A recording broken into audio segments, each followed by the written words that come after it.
சாயரபுரம் ஒரு குக்கிராமமாக இருந்தது. வீடுகள் ஓலை குடிசைகளாக இருந்தன.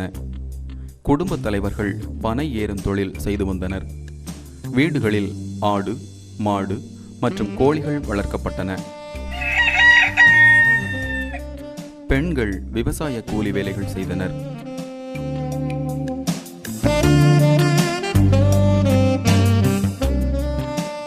கிறிஸ்தவம் இப்பகுதியில் பரவ வேண்டுமானால் கல்விக்கூடங்கள் மிக முக்கிய பிரதிஷ்டை செய்தார்.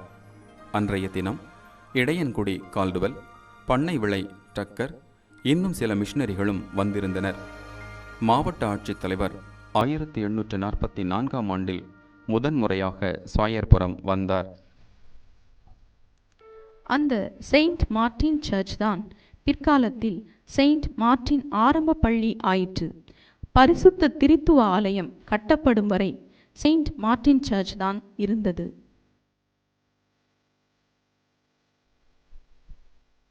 போப் சாயர்புரத்தில் 7 ஆண்டுகள் தான் இருந்தார். 1845க்குள், அதாவது 1849இல் சாயர்புரம் என்ற சொல் இங்கிலாந்து ஆக்ஸ்போர்ட் பல்கலைக்கழகம் வரை தெரிவதற்கு போப் தான் காரணம். 1845இல் சுப்பிரமணியபுரத்தில் சகல பரிசுத்தவான்களின் ஆலயத்தை போப் நிறுவினார். அந்த கோயிலின் முன்பு தென்வடலாக ஒரு தெரு அமைத்தார். திருவைகுண்டம் தாலுகாவிலேயே இவ்வளவு அகலமான தெரு இல்லை என்று சொல்லலாம். 1849இல் போப் மாற்றப்பட்டார். அதாவது போப் இங்கிலாந்திற்கு திரும்பச் சென்று விட்டார். அவருக்கு பின்பு ரோஸ் ஐயர் சாயர்புரத்தில் பொறுப்பேற்றார். அவருக்கு பின் ஹக்ஸ்டபிள், பிரதர்டன், ஏர்ன்ஷா ஆகியோர் அந்த பணியை தொடர்ந்தனர். கிறிஸ்தவ கம்பர் என்று அழைக்கப்படும் H.A. கிருஷ்ணபிள்ளை தமிழ் ஆசிரியராக 1853இல் சாயர்புரம் திருமறை கல்லூரியின் பேராயர் கால்டுவெல் அவர்களால் பணியில் அமர்த்தப்பட்டார். இவர் ஆசாரமான இந்து குடும்பத்தைச் சார்ந்தவர்.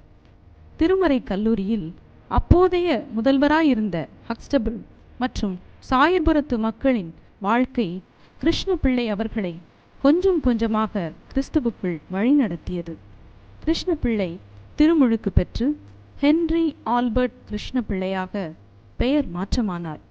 இவர் எழுதிய நூல்கள் இரட்சண்ய யாத்ரீகம் தலை சிறந்தது.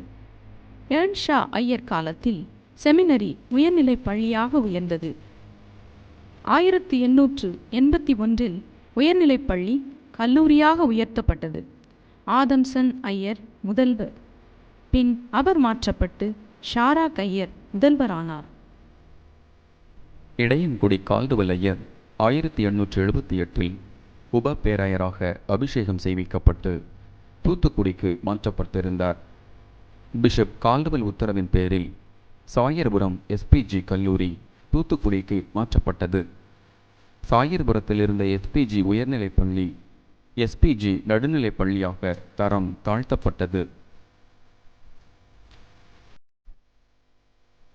சாயர்புரத்திலிருந்து தூத்துக்குடிக்கு சென்ற SPG கல்லூரி பின்பு திருச்சிக்கு மாற்றப்பட்டது.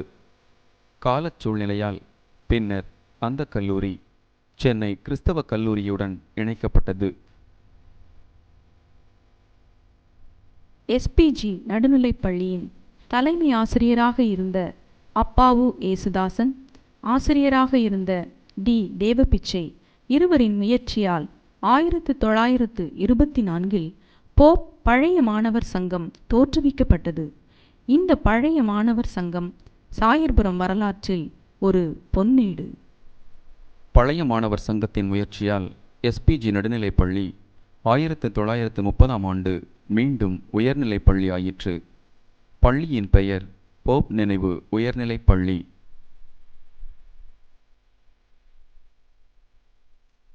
பழைய மாணவர் சங்கம் பள்ளிக்கு new block, Evans hall, centenary hall, Kamaraj building, golden jubilee hall ஆகிய பல கட்டிடங்களை கட்டி கொடுத்தனர். 1955இல் நூற்றாண்டு மண்டபத்தை அன்றைய முதலமைச்சராக இருந்த திரு காமராஜ் அவர்கள் திறந்து வைத்தார்.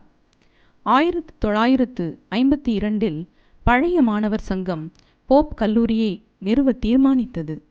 1962 போப் கல்லூரி உருவாயிற்று. 1978 உயர்நிலைப்பள்ளி மேல்நிலைப்பள்ளி ஆயிற்று.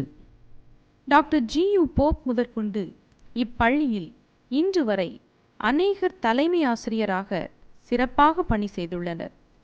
அவர்களின் சீரிய முயற்சியால் இன்று இப்பள்ளி போப் ஐயர் நம் பள்ளிக்கு தந்த சின்னமான ஆலமரத்தைப் போல பரந்து நிற்கிறது.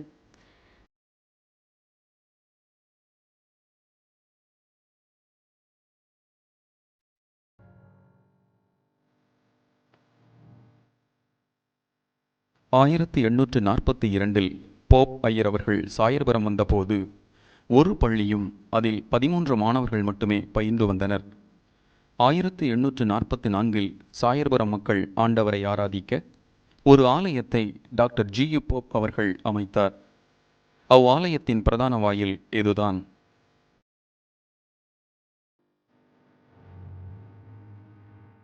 இதன் தென்புற வராந்தாவில் 12 மாணவர்கள் கொண்ட பள்ளியும் அவர் அமைத்தார்.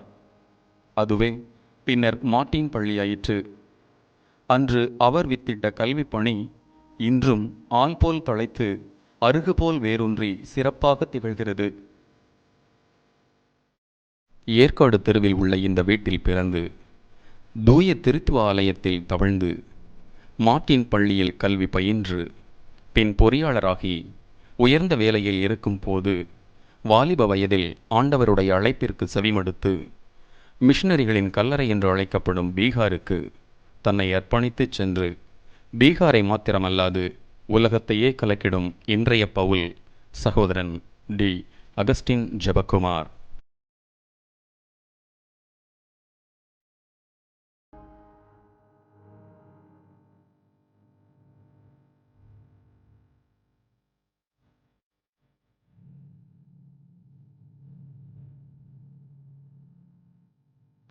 சுக்கு, மிளகு, திப்பிலி, தும்பை, துளசி, தூதுவளை என்று மட்டுமே மருந்துகளை நம் மக்கள் அறிந்திருந்த காலம் அது.